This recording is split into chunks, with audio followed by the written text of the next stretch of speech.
Assalamualaikum warahmatullahi wabarakatuh. Pada hari ini, saya dan rakan-rakan saya akan membentangkan kajian kes mengenai body shaming.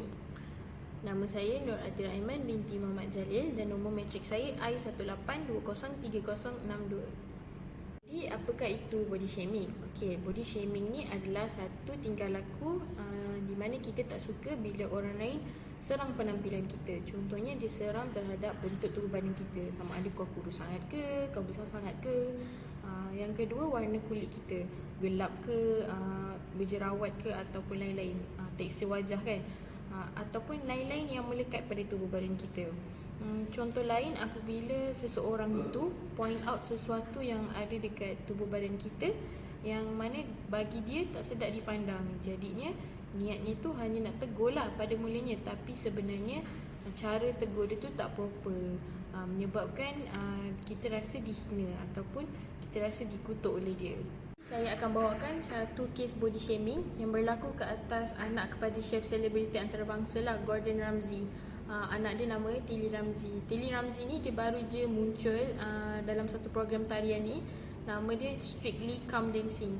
Tilly ni dia baru umur 19 tahun. Ceritanya di mana waktu tu dia diejek oleh Steve Allen. Steve Allen ni penyampai radio senior lah yang umur 67. Dah 67 tahun. Okey. Dia diejek, Tilly tu diejek, dia tak tahu menari lah dekat program tu, macam tak pro lah. Sebab apa? Sebab dia tembam dan berisi. Lepas tu dia cakap lagi yang Tilly tu jadi macam tu sebab banyak makan makanan ayah dia. Jadi kat situ as a macam Steve Allen tu kan dia umur dah 67 tahun kan, dia cakap macam tu dekat remaja yang umur dia 19 tahun. Jadi Tilly Ramsay ni dia pun as a influencer, dia pun keluarkanlah statement. Dia kata bergelar influencer ni ada akibatnya, dan dia faham tentang hal tu. Sebabnya dia dah kena tu sejak daripada dia kecil lagi. Tapi untuk hal ni dia tak boleh lah bertoleransi dengan benda tu. Sebab makin dia biarkan, makin menjadi-jadilah kan orangnya. Bagi dia dah umur 19 tahun, dia ada hak untuk suarakan pendapat dia. Sebab dia kata waktu dia kecil-kecil pun dia dah biasa kan. Dia kata dia dah biasa sejak dari kecil.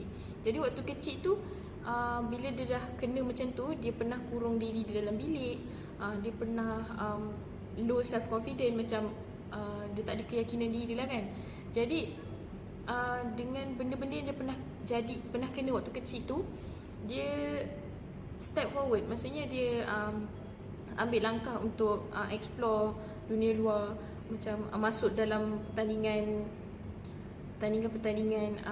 menari kan. Dia macam gain confidence dia balik lah. Tapi bila dia kena macam tu dengan penyampai radio ni, dia rasa macam dia tak boleh diam lagi. Dia kena point out juga. Ada juga penari-penari yang hebat, maksudnya penari-penari yang bagus lah kan, yang profesional. Dia puji tindakan Tilly ni sebab Tilly ni matang. Tilly ni tak mudah putus asa bila dah dihina ataupun dikutuk macam tu sekali. Jadi itu sahaja part saya akan teruskan kepada kawan-kawan saya untuk membentangkan tentang punca, kesan dan lain-lain lagi. Assalamualaikum warahmatullahi wabarakatuh. Nama saya ialah Ahmad Rabani bin Syam, bernombor matrik I18203190. Saya ingin membentangkan tajuk punca-punca body shaming. Okey, pertama ialah kurang didikan agama. Kurang didikan agama menyebabkan seseorang itu akan melanggar perintah agama. Dia akan buat apa yang disuka tanpa melihat dosa pahala, apa baik dan buruk yang dah ditulis dalam Al-Quran. Dia akan sentiasa mengikut hawa nafsu dan terjerumus dalam nafsu amarah. Kedua ialah kurang didikan ibu bapa. Ibu bapa yang tidak mengambil berat tentang anak-anak, anak-anak akan merasa apa yang mereka buat tu betul. So tanpa nasihat dan orang kata bimbingan daripada ibu bapa pun akan menyebabkan anak-anak akan melakukan apa yang mereka suka dan hal-hal. Salah satunya adalah body shaming, suka mengata dan menghina. Yang ketiga ialah pengaruh rakan sebaya. Rakan sebaya yang baik akan membentuk personality yang baik. So kalau rakan yang negatif ni, dia akan mengajak kita melakukan kejahatan. Contohnya macam bully, orang dan juga mengkritik dan sebagainya. Yang keempat ialah suka mengkritik bentuk fizikal. Zaman sekarang ni ramai yang cantik-cantik, yang lawa-lawa. So sekarang ni bentuk fizikal yang kurang menarik dan sebagainya dilihat oleh orang-orang yang berpersonaliti baik. Mereka akan merasakan orang yang personaliti ini yang kurang baik ni adalah orang yang rendah dan juga yang juga tidak mementingkan kekemasan. Okey, yang keempat ialah tidak menjaga personaliti dan pemakanan. Okey, tidak menjaga personaliti dan pemakanan ni akan menyebabkan diri kita akan selalu dihina disebabkan kita ni ambil sambil lewa saja personaliti, dan kita juga ambil sambil lewa juga tentang pemakanan. Kita hanya makan ikut apa yang kita sukai, kita tidak mengikut pemakanan yang betul. So bila badan dah besar, dah gemuk dan sebagainya, atau muka hodoh dan sebagainya, orang-orang yang sekeliling kita akan menghina dan sebagainya. Yang keenam ialah ketidakpuasan seseorang terhadap dirinya. Contohnya ada beberapa setengah orang yang dilihat seperti dia tak rasa diri dia puas, dia rasa diri dia ada cacat celah. So dia untuk meringankan dia punya beban memikirkan perkara tersebut, dia akan cuba mencari salah orang lain ataupun cuba menghina orang lain untuk naikkan semangat dan mentaliti dia. So daripada itu dia dapat ni lah kestabilan emosi dan sebagainya. So itu daripada saya. Sekian, terima kasih. Hai, Assalamualaikum. Okey, sebelum saya nak meneruskan tajuk mengenai body shaming ni, saya nak memperkenalkanlah diri saya. Nama saya Siti Nur Syakira binti Muhammad Nur. Nombor matrik I191036993. Okey, seperti yang mana kawan-kawan saya dah terangkan mengenai apa itu body shaming, apa itu punca berlakunya body shaming. Jadi kalau apa yang kita sedia maklum, body shaming ni salah satu perkara yang buruk lah yang menular dalam kalangan masyarakat kita, yang mengakibatkan seseorang individu itu bila dapat satu body shaming tu ataupun feedback body shaming daripada sesiapa pun akan memberi kesan yang buruk kepada dia. Okay, tadi kita dah sebut pasal punca kan. Jadi setiap punca, setiap berlaku sesuatu benda mestilah ada kesan dia. Contoh kesan yang negatif ataupun positif. Jadi dekat sini saya nak ceritakanlah mengenai kesan body shaming ni sendiri dekat kalangan masyarakat kita. Punca yang pertama adalah seorang individu yang kena shaming ni mestilah dia akan berasa tekanan dan gangguan emosi. Macam dia dah tak suka nak berhadapan dengan orang, dia gangguan lah, dia berfikir, aku ni tak cantik sangat ke? Kenapa orang sampai cakap macam tu kat aku kan?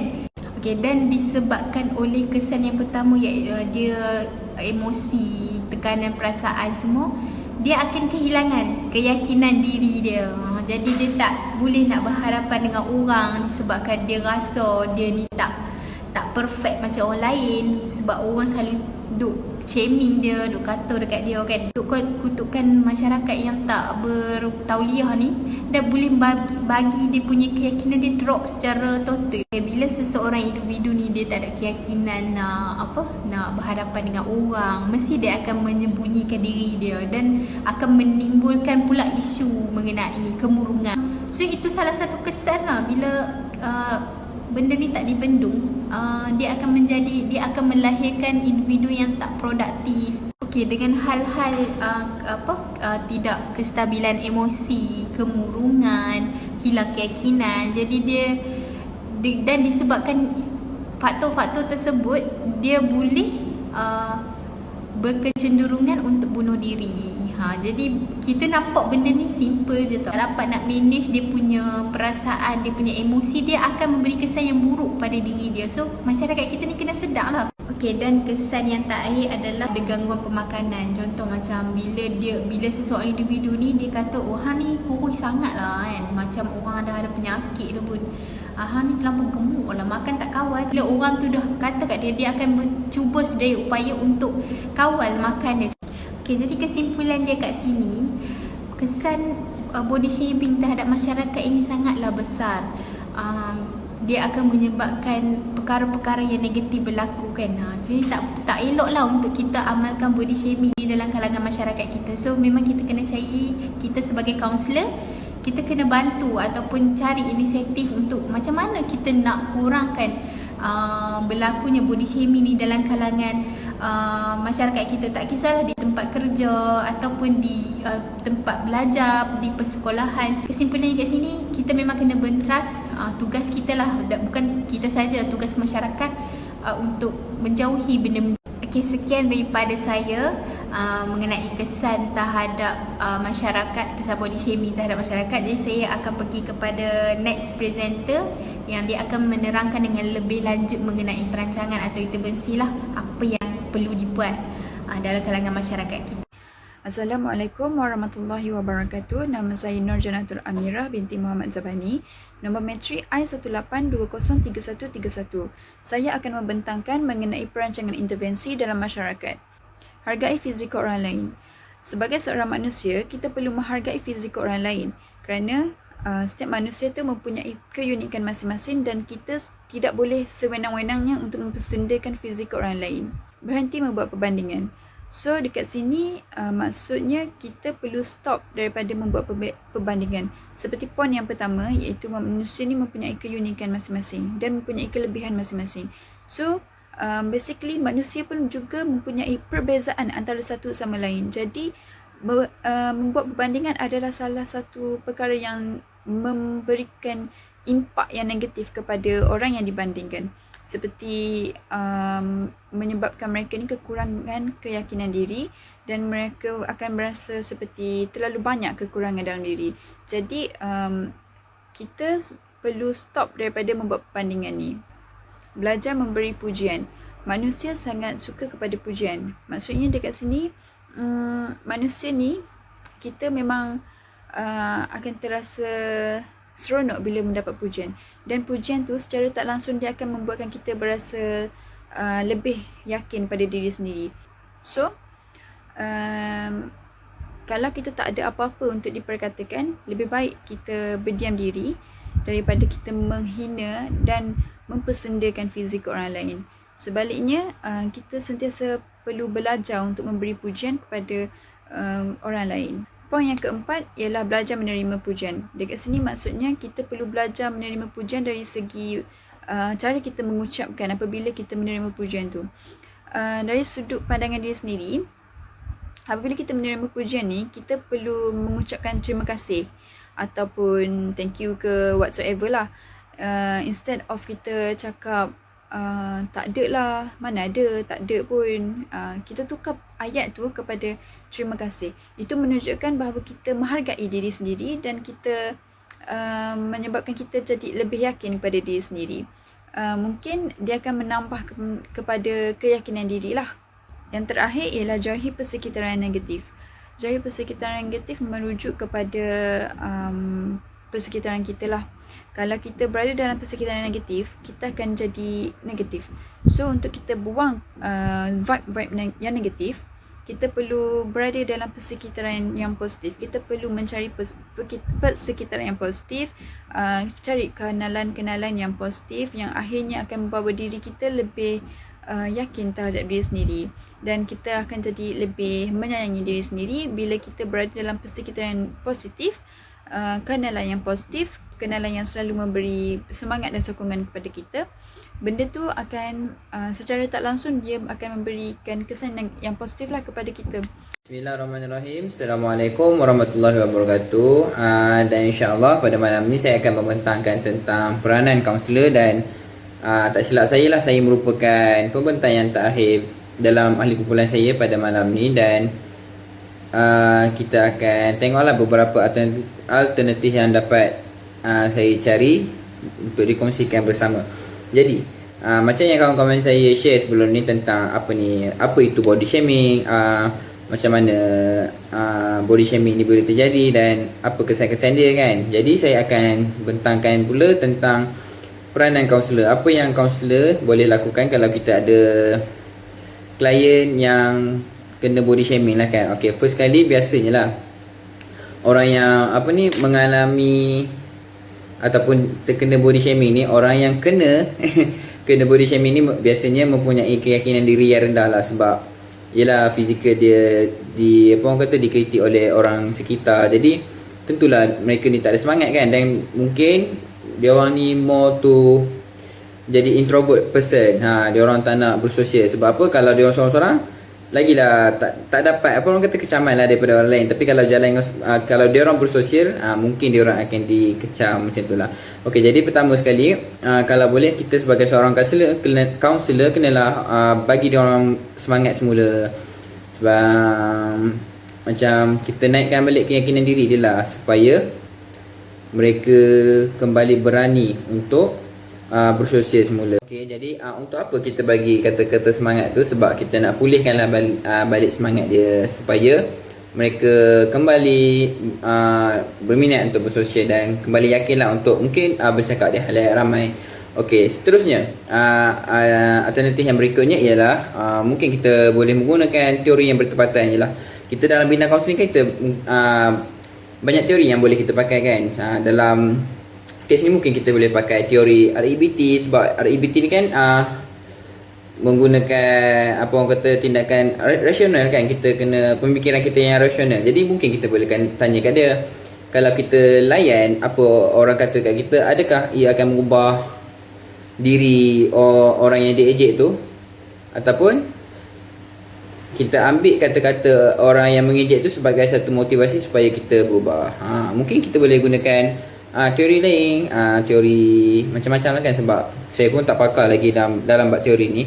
Tapi alternatif yang kedua, mungkin kaunselor boleh menggunakan pelbagai teori supaya dapat orang kata menenangkanlah hati klien yang di body shaming tersebut. Okey, kemudian mungkin jugalah jalan alternatif yang ketiga, mungkin kaunselor di mana-mana sektor awam ataupun swasta lah, boleh orang kata membuat satu program lah untuk menyedarkan. Contohlah kalau macam kita dekat kaunselor dekat sekolah, kaunselor dekat apa orang kata di universiti ataupun mana-mana tempat perkhidmatan pendidikan. So kita bolehlah menyedarkan pelajar kita ataupun orang-orang yang dalam kita punya warga pendidik supaya tidak melakukan body shaming. Sebab apa?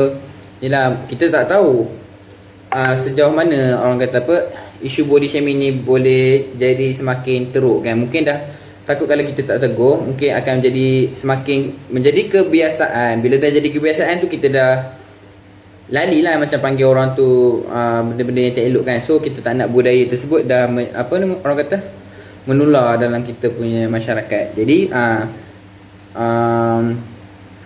mengadakan program isu body shaming ni merupakan alternatif kita yang ketiga lah.